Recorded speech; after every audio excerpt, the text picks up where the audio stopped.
Hello everyone, welcome back to our YouTube channel insight scholar academy. तो कैसे हैं आप? I hope everyone is fit, fine and fantastic. हमारा topic चल रहा था इलेक्ट्रिसिटी। 10th क्लास के चैप्टर 3 की बात हो रही थी, इलेक्ट्रिसिटी, जिसके बारे में हमने लास्ट लेक्चर में पढ़ा था। मैंने बताया था आपको कुछ चीजें। चार्ज क्या होता है, चार्ज के टाइप्स होते हैं, दो टाइप का चार्ज बताया था, पॉजिटिव और नेगेटिव। ठीक है, उसके बारे में मैंने बताया था क्या होता है, नेगेटिव चार्ज कब होता है, पॉजिटिव चार्ज कब होता है ना। बताया था अगर इलेक्ट्रॉन कम हो प्रोटॉन से तो पॉजिटिव चार्ज होगा, अगर इलेक्ट्रॉन ज्यादा हो जाए प्रोटॉन से तो नेगेटिव चार्ज होगा। ये सारी चीजें मैंने बताई थी। ये बताया था कि जो पॉजिटिव और नेगेटिव चार्ज होता है वो किस चीज पर डिपेंडेबल होता है, वो सिर्फ और सिर्फ डिपेंड करता है किस पर, इलेक्ट्रॉन पर। प्रोटॉन पर कभी भी डिपेंड नहीं होता। ये सारी बातें हमने लास्ट लेक्चर में की थी। उसके बाद मैंने बताया था इलेक्ट्रिसिटी क्या होती है। इलेक्ट्रिसिटी को सबसे पहले किसने बताया, इलेक्ट्रिसिटी के बारे में स्टडी किसने की, ठीक है। हमें लाइट कहाँ से मिलती है, किसने बताया, इलेक्ट्रिक करंट बताया था आपको। इलेक्ट्रिक करंट क्या होता है इसके बारे में बताया, इसके साइंटिस्ट बताए, किसने इलेक्ट्रिक करंट के बारे में बताया, है ना। फिजिक्स की हमने दो ब्रांचेस पढ़ी थी, लाइट से मतलब चार्ज से डिपेंड करती हैं चार्ज पर। अगर चार्ज रेस्ट पर होगा तो एक अलग ब्रांच थी, चार्ज मोशन करेगा तो एक अलग ब्रांच थी। जैसे हमने बताया था कि ये चैप्टर में चार्ज चलेगा, जब मोशन करेगा तब करंट फ्लो होगा। मतलब फ्लो का मतलब होता है, करंट का मतलब होता है चलना, ठीक है, फ्लो होना। तो जब चार्ज फ्लो होगा तब इलेक्ट्रिसिटी प्रोड्यूस होगी। ये बातें हमने की थी। उसके बाद हमारा टॉपिक था electric potential and potential difference. इनमें बहुत माइनर डिफरेंस था दोनों में, वैसे नाम भी डिफरेंस ही है इसका।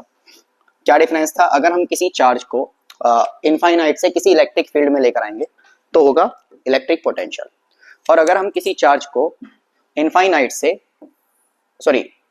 इलेक्ट्रिक फील्ड के अंदर एक पॉइंट से दूसरे पॉइंट तक लेकर आएंगे तो होगा पोटेंशियल डिफरेंस। उसके बाद हमने सर्किट देखा था, सर्किट के टाइप्स देखे थे, ओपन सर्किट, क्लोज सर्किट। मैंने बताया था अगर किसी सर्किट में करंट फ्लो ना हो तो ओपन सर्किट होता है, अगर उसमें करंट फ्लो हो जाए तो क्लोज सर्किट होता है। ये बातें हमने की थी सारी। उसके बाद हमारा आता है Ohm's law, one of the most important topic of this chapter, Ohm's law. ठीक है, ओम्स लॉ के साथ डिपेंडेबल होती हैं चीजें, रेजिस्टेंस और उसके साथ है रेजिस्टिविटी। कॉम्बिनेशन ऑफ रेजिस्टेंस हम दो टाइप के होते हैं, सीरीज और पैरेलल में। ये सारी चीजें डिस्कस करेंगे हम, ठीक है भाई।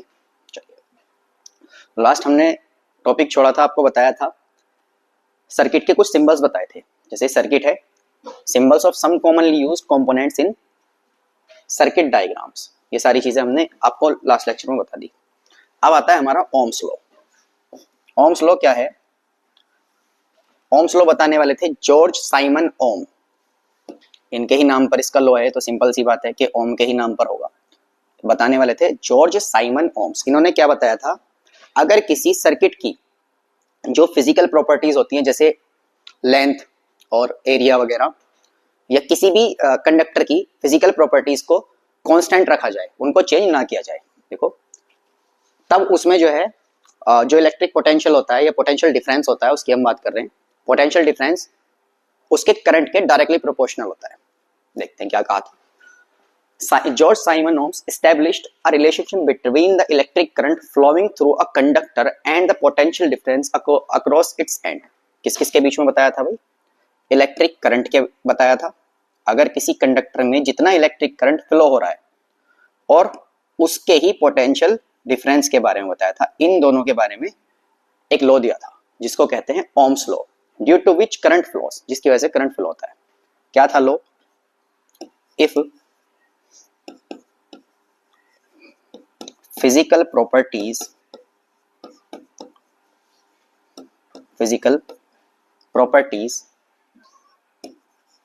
of a conductor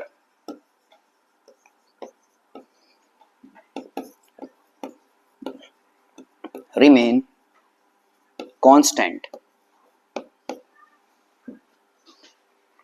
then the potential difference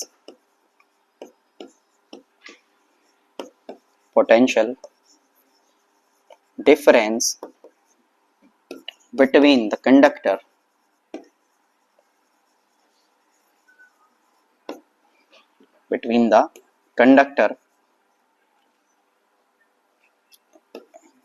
is, in the conductor लिख सकते हो, कोई दिक्कत नहीं है, इन द कंडक्टर कर लेते हैं, कोई बात नहीं। In the conductor is directly proportional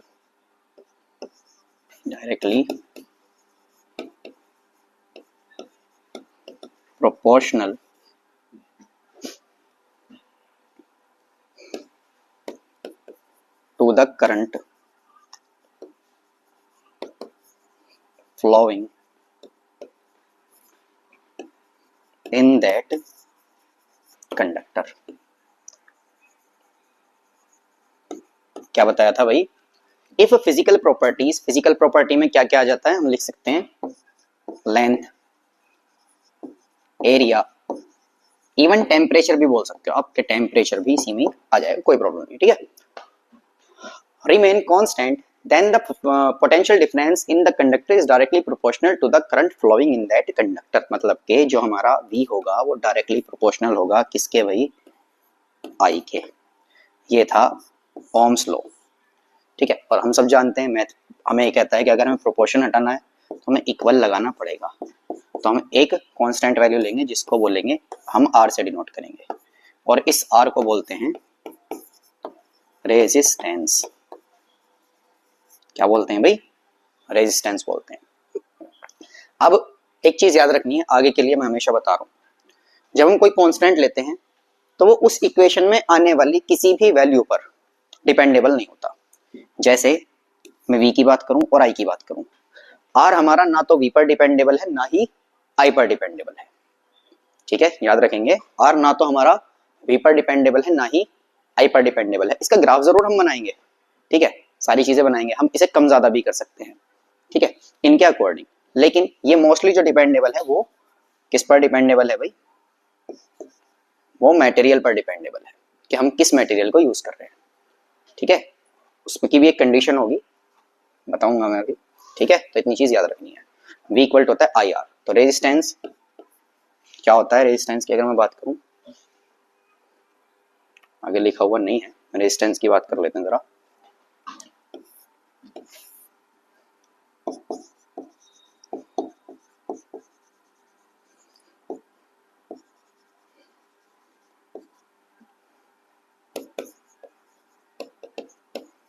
Resistance is a property of a conductor, या मटेरियल बोल सकते हो, which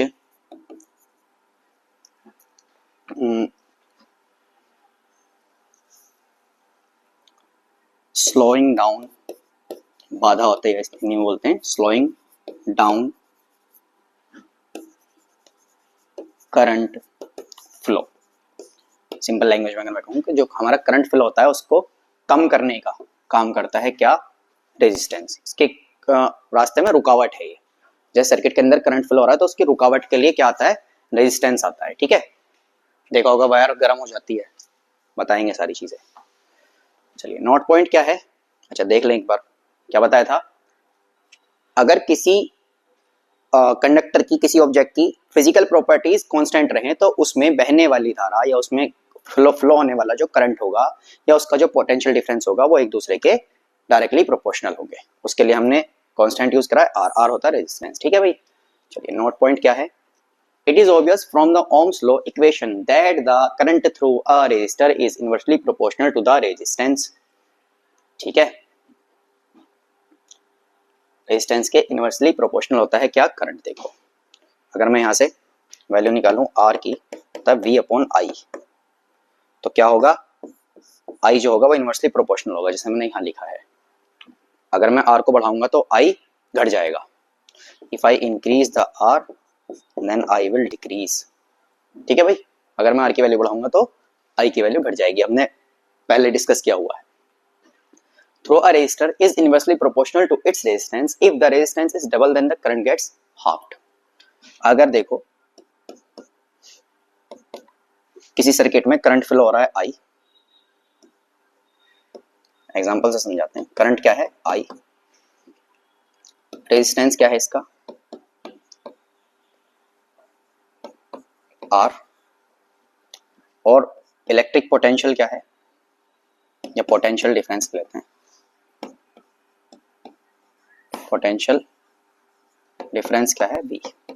हमने पढ़ा है R इक्वल टू होता है V by I, V upon I. ठीक है भाई, R इक्वल टू होता है V अपॉन आई। अगर मैं क्या करूं, इफ रेजिस्टेंस इज डबल्ड, अगर मैं R को 2R कर दूं तो I पर क्या इफेक्ट पड़ेगा। ठीक है, R को क्या कर दूं, 2R कर दूं तो I पर क्या इफेक्ट पड़ेगा। अगर मैं यहाँ से I निकालूं तो I इक्वल टू हो जाएगा V अपॉन R, उसको बोल दो इक्वेशन 1। R को कर दिया डबल तो I इक्वल टू आ गया V अपॉन 2R, इसको बोलते हैं I डैश, क्योंकि दूसरा I है, ये पहला I था।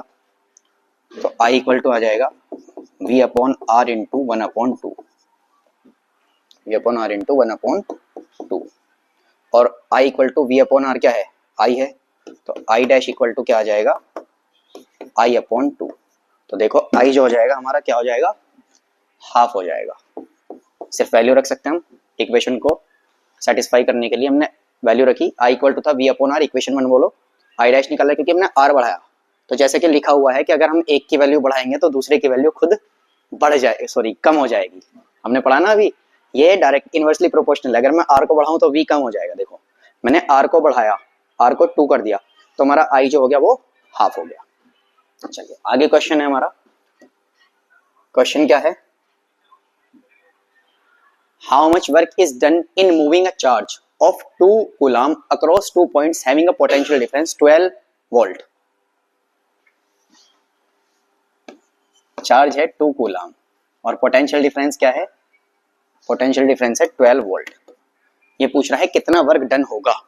हमने पढ़ा था पोटेंशियल डिफरेंस का फॉर्मूला पढ़ा था कल, electric potential difference V equal to था W अपॉन Q। तो मैं अगर W निकालता हूं तो W इक्वल टू आ जाएगा V इंटू Q। तो W इक्वल टू क्या आ जाएगा, 12 इंटू 2। तो यहां से अगर मैं W की वैल्यू निकालूं तो W इक्वल टू आ जाएगा 24 जूल, 24 जूल्स। ठीक है भाई, सिंपल कैलकुलेशन। नेक्स्ट देखते हैं, how much current will an electric bulb draw from a 220 what source if the resistance of the bulb filament is 1200 ओम। क्या दिया है हमें दिया है V कितना है 220 वोल्ट, और क्या दिया है हमें, रेजिस्टेंस दिया है, R की वैल्यू दी है कितनी 1200 ओम। हमें पता है V know I equal to होता है V अपॉन R। अभी हमने पीछे प्रूफ भी किया है, I इक्वल टू होता है V अपॉन R। करंट पूछा है ना, देखो क्या पूछा है, हाउ मच करंट, और जो करंट होता है वो क्या होता है, I होता है। तो I इक्वल टू आ जाएगा V कितना है, अगर मैं V की बात करूं V है हमारा 220 और R की बात करूं तो है 1200, 0 से 0, I इक्वल टू आ जाएगा 11 अपॉन 60। I इक्वल टू 6 से डिवाइड करेंगे 11 को, 6 1 6 पॉइंट तो यहाँ आ ही जाएगा। ठीक है, आएगा 0.1, 5 बज गया 8, बस इतना बहुत है, 0.18 एम्पियर। ठीक है, आगे क्या पूछा, ये ए था इसका। आगे इसने सेकंड पार्ट में बी में दिया है, how much current will an electric heater coil draw from a 220 volt source if the resistance of the heater coil is 100 ओम। की बार 100 ओम है और वी जो है वो 220 है।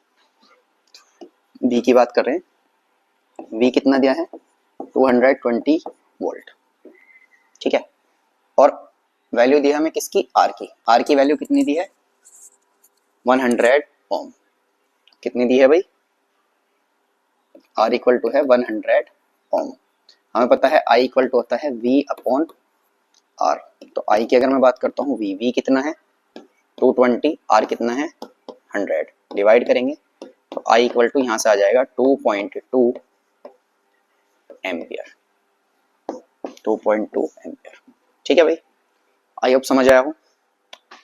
नेक्स्ट देखते हैं, the potential difference between the terminals of an electric heater is 60 volt. Potential difference मतलब V की वैल्यू दी है कितनी 60 वोल्ट। हमसे पूछा है when it draw a current of 4 ampere, current कितना है इसमें 4 एम्पियर का करंट है from the source, what current will the heater draw if the potential difference is raised to 120 watt. देखो क्या होगा, तो सिंपल सी बात है, हमने पढ़ा था अभी कि अगर हम किसको बढ़ाएं, आर को बढ़ाएं तो आई कम हो जाएगा, लेकिन अब की बार हमसे आर नहीं बढ़ाया है, क्या बढ़ाया है उसने, वी बढ़ाया है, वी को डबल किया है, तो क्या इफेक्ट होगा। तो उसके लिए हमें सबसे पहले ये निकालना पड़ेगा कि जो हीटर है उसका रेजिस्टेंस कितना है। अच्छा एक चीज याद रखने वाली है, जो रेजिस्टेंस होता है वो चेंज नहीं होता, मैंने बताया ना रेजिस्टेंस किस पर डिपेंड करेगा, मटेरियल पर। तो हम इसको बढ़ाएं घटाएं उससे कोई फर्क पड़ना ही नहीं है, किस पर डिपेंडेबल है, मटेरियल पर डिपेंडेबल है। तो पहले निकालेंगे आर, आर इक्वल टू आ जाएगा V upon I, R equal to है वी अपॉन आई। आर की बात करते हैं, वी कितना है भाई 60, आई कितना है 4, डिवाइड करो, आर इक्वल टू आ गया है 15 ओम, कितना आ गया भाई 15 ओम, कोई दिक्कत नहीं। आगे देखते हैं, व्हाट करंट, अब की बार क्या पूछा है, करंट पूछा है। Will the heater draw if the potential difference is increased to 120 volt. अब की बार जो पोटेंशियल डिफरेंस है उसको चेंज करके कर दिया है 120 वोल्ट, और हमसे पूछा है कितना करंट फ्लो होगा। तो आई इक्वल टू हो जाएगा वी अपॉन आर, वैल्यू रखते हैं, वी कितना है भाई 120 और आर कितना था 15, तो डिवाइड करेंगे, आई इक्वल टू क्या आ जाएगा 15 8 120 एम्पियर। बताया था ना, एम्पियर चचा ने दिया था इसकी थ्योरी कल। चलिए आगे देखते हैं, factor affecting resistance of a conductor, ऐसे फैक्टर जो कंडक्टर के रेजिस्टेंस को अफेक्ट करते हैं। जैसे मैंने अभी क्या बताया था आपको, वी और आर नहीं करते, सॉरी वी और आई नहीं करते, तो कुछ ऐसे फैक्टर्स हैं जो इसको अफेक्ट करते हैं। एट अ गिवन टेम्परेचर, अगर टेम्परेचर दिया हुआ है, बात टेम्परेचर की नहीं हो रही, टेम्परेचर कांस्टेंट है अभी भी, वैसे टेम्परेचर पर भी डिपेंडेबल है, ये याद रखेंगे, आगे देखेंगे वो भी हम, कोई दिक्कत नहीं है, ये 10th का टॉपिक नहीं है, तो आपके लिए टेम्परेचर जो है वो क्या है कांस्टेंट है। अगर कोई टेम्परेचर है constant, resistance of a conductor depends on it's, एक तो लेंथ पर करेगा, कोई वायर है सपोज दैट, ये कोई वायर है, इस वायर में कुछ रेजिस्टेंस इसका होगा, जरूर होगा, क्योंकि किसी ना किसी मटेरियल से बनी होगी। सपोज दैट कॉपर की है, कॉपर ले लेते हैं, copper is a good conductor of electricity, सभी को पता होगा। ये कोई कॉपर की वायर है, ठीक है भाई, इस वायर की बात हो रही है, इसका कुछ रेजिस्टेंस होगा, बिल्कुल होगा। वो किस किस चीज पर डिपेंड करेगा, एक तो डिपेंड करेगा इसकी लेंथ पर, दूसरा डिपेंड करेगा cross section area. Cross section area कौन सा होता है, जैसे फ्रंट से अगर मैं इसको देखूं मुझे कुछ एरिया दिखाई देगा ना, वायर होती है, जैसे मैं अगर यहाँ से इसको देखूं वायर कंसिडर करके, तो कुछ ना कुछ एरिया दिखाई देगा, उसको बोलते हैं एरिया ऑफ क्रॉस सेक्शन, ए पर डिपेंडेबल होगा। नेचर ऑफ द मटेरियल, जैसा मैंने बताया नेचर पर तो है ही, यहां भी मैंने बताया था, यहां भी वही बात है, नेचर ऑफ द मटेरियल। तो रिलेशन होता है इनके बीच में कुछ, resistance is directly proportional to the length of the conductor, first है। चलो मैं थोड़ी थ्योरी लिख लेता हूं, ठीक है, मैथमेटिकली देखते हैं क्या होता है, ठीक है। Resistance is directly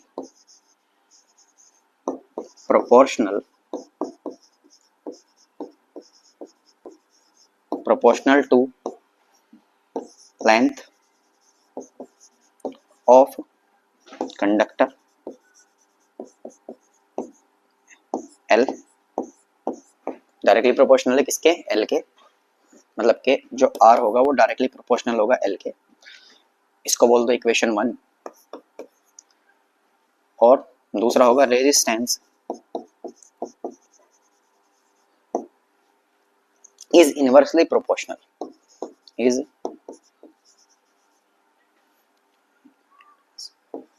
inversely proportional to area of cross section, area of cross section A। ए के इनवर्सली प्रोपोर्शनल होगा, मतलब आर इक्वल टू हो जाएगा, सॉरी आर प्रोपोर्शनल आ जाएगा किसके, 1/a के। इसको बोल दो इक्वेशन 2। चलो जगह थोड़ी कम है।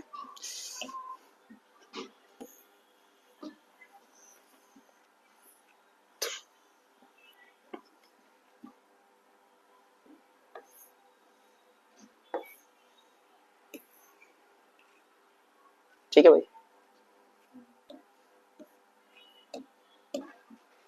डायरेक्टली इनवर्सली प्रोपोर्शनल आ जाएगा 1/a के। फ्रॉम इक्वेशन 1 एंड 2, इक्वेशन 1 और 2 की बात कर रहे हैं। अगर मैं 1 और 2 की बात करूं तो देखो आर एल के प्रोपोर्शनल है, वो इनवर्सली डायरेक्टली बात अलग है, और आर ए के भी प्रोपोर्शनल है।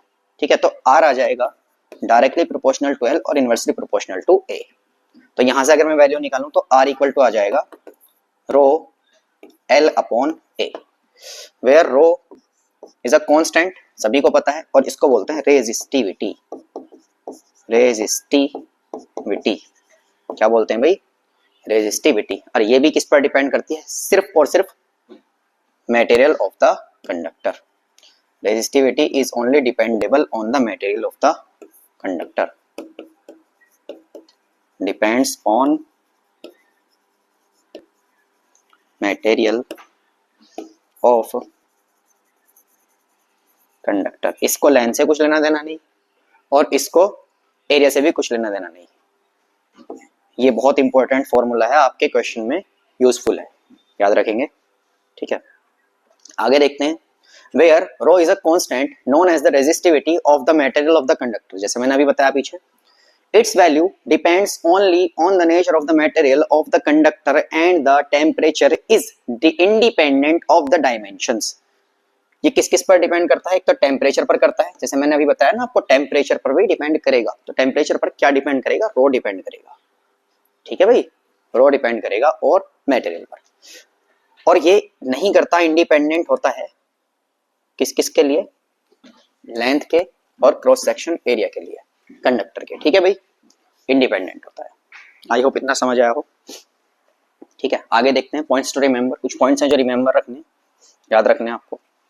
Metals and alloys allow low resistivity in the range of 10 की पावर -8 ohm meter to 10 की power -6 ohm meter and are good conductors of electricity। ये इलेक्ट्रिसिटी के गुड कंडक्टर होते हैं, और इनकी जो रेंज होती है कहां से कहां तक होती है, 10 की पावर -8 ohm meter से 10 की पावर -6 ohm meter, मतलब बहुत कम होती है। किसकी, मेटल्स की, क्योंकि ये अच्छे कंडक्टर हैं। अच्छा देखो, एक चीज याद रखेंगे, एक चीज याद क्या रखनी है, रो जो है वो डायरेक्टली प्रोपोर्शनल है आर के। अगर मैं कह सकता हूं ऐसी बात, अगर मैं रो की वैल्यू बढ़ेगी तो आर की वैल्यू भी बढ़ेगी। ठीक है, अगर कोई ऐसा मेटल है जिसकी रेजिस्टिविटी ज्यादा है तो उसका रेजिस्टेंस भी ज्यादा होगा। जैसे हम बात करते हैं प्लास्टिक की, आपने देखा होगा प्लास्टिक को अगर मैं देखूं तो करंट फ्लो नहीं होता, प्लास्टिक में करंट फ्लो नहीं होता। लेकिन अगर हम वही बात करें किसकी, कॉपर की, जैसे मैं अभी पीछे लिखा भी था, copper is a good conductor of electricity, तो इसमें करंट फ्लो होगा। इसमें क्यों नहीं होता, क्या इसमें करंट फ्लो हो ही नहीं सकता? या वुड की बात कर लेते हैं, चलो करंट इसमें भी फ्लो होता है, लेकिन बहुत बहुत माइन्यूट लेवल पर होता है, बहुत माइनर लेवल पर होता है, क्योंकि इनकी रेजिस्टिविटी जो होती है ना बहुत हाई होती है। अगर इसकी रेजिस्टिविटी कम हो तो इसमें फ्री इलेक्ट्रॉन ज्यादा होंगे। ये थोड़ा हायर लेवल की बात है, 10th में ऐसे नहीं बताते, 12th का टॉपिक है, आपको पता चलता है कि इसमें फ्री इलेक्ट्रॉन्स होते हैं, वो डिपेंड करते हैं उसके मतलब फ्लो पर। सारी चीजें 12th में पढ़ते हैं, तो मैं बता रहा हूँ कि इनके अंदर क्या होते हैं, फ्री इलेक्ट्रॉन्स होते हैं। फ्री इलेक्ट्रॉन्स होते हैं, वो इलेक्ट्रॉन्स क्या करते हैं, जब हम करंट फ्लो कराने की कोशिश करते हैं तो फ्री इलेक्ट्रॉन्स चलना शुरू कर देते हैं। जैसे हमने पीछे पढ़ा था ना, current is nothing but a flow of electrons. Current जो है वो बस इलेक्ट्रॉन का फ्लो है ना। चार्ज कभी तभी तो होता है जब फ्लो ऑफ चार्ज होता है, मतलब अगर मैं करंट की बात करूं तो करंट तब फ्लो होगा जब फ्लो ऑफ चार्ज होगा। फ्लो ऑफ चार्ज कब होगा, जब इलेक्ट्रॉन्स चलेंगे, ये तो पता है ना। तो इनके अंदर क्या होते हैं, फ्री इलेक्ट्रॉन्स होते हैं। किसके अंदर होते हैं, जैसे कॉपर है, एक मेटल है ना, कंडक्टर है ये। एक होते हैं कंडक्टर, एक होते हैं सेमी कंडक्टर, एक होते हैं इंसुलेटर। एक होते हैं कंडक्टर, एक होते हैं सेमी कंडक्टर, और एक होते हैं इंसुलेटर। जैसे ये जो है ये एक इंसुलेटर है, सेमीकंडक्टर कोल मान लो आप, कोल होता है सेमीकंडक्टर होता है, ठीक है। तो जो कंडक्टर होते हैं उनमें क्या होता है, करंट फ्लो होता रहता है। आप एकदम वायर लगाओ, करंट तेजी से फ्लो होगा। जैसे हम फैन चलाते हैं तो कॉपर की वायर मोस्टली यूज करते हैं या एल्यूमिनियम की वायर यूज करते हैं। तो ये क्या है, ये गुड अलॉय है, ये गुड कंडक्टर है इलेक्ट्रिसिटी के, ठीक है। वहीं अगर मैं बात करूं इंसुलेटर की, अगर मैं इंसुलेटर की बात करूं तो इंसुलेटर जैसे प्लास्टिक मैंने बताया, वुड है, इनमें जो है ना फ्री इलेक्ट्रॉन्स बहुत कम होते हैं, इलेक्ट्रॉन्स का ना बॉन्ड ज्यादा होता है, free electrons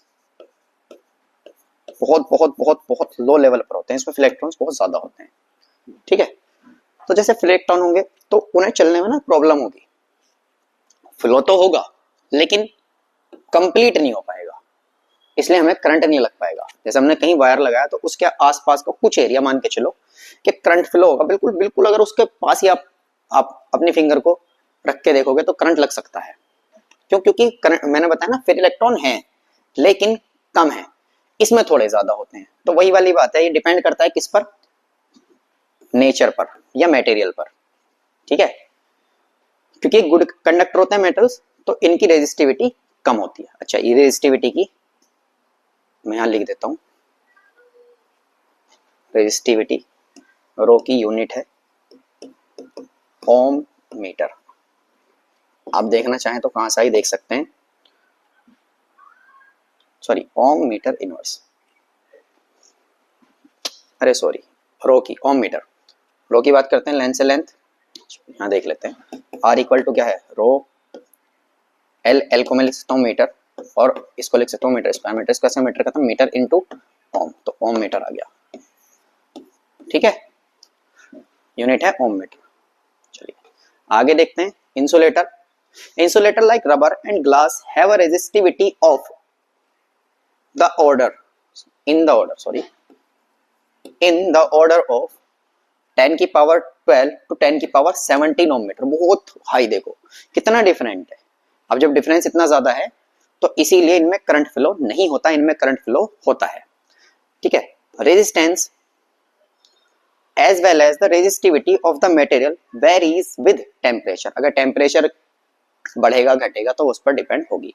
for metallic conductor resistance as well as resistivity increasing with the increasing temperature, ठीक है। मेटेलिक कंडक्टर में अगर हमारा टेम्परेचर ज्यादा हो जाएगा तो हमारी रेजिस्टिविटी भी बढ़ जाएगी, टेम्परेचर कम होगा तो रेजिस्टिविटी कम रहेगी, ठीक है भाई। चलिए देखिए क्या क्या कवर किया, काफी अच्छे टॉपिक हैं, इंपॉर्टेंट टॉपिक हैं सब, ध्यान रखेंगे इनको। चलिए आज का लेक्चर यहीं खत्म करते हैं, मिलते हैं अगले लेक्चर में। वीडियो को लाइक कीजिए, शेयर कीजिए और चैनल को सब्सक्राइब कीजिए। तब तक के लिए अल्लाह हाफिज।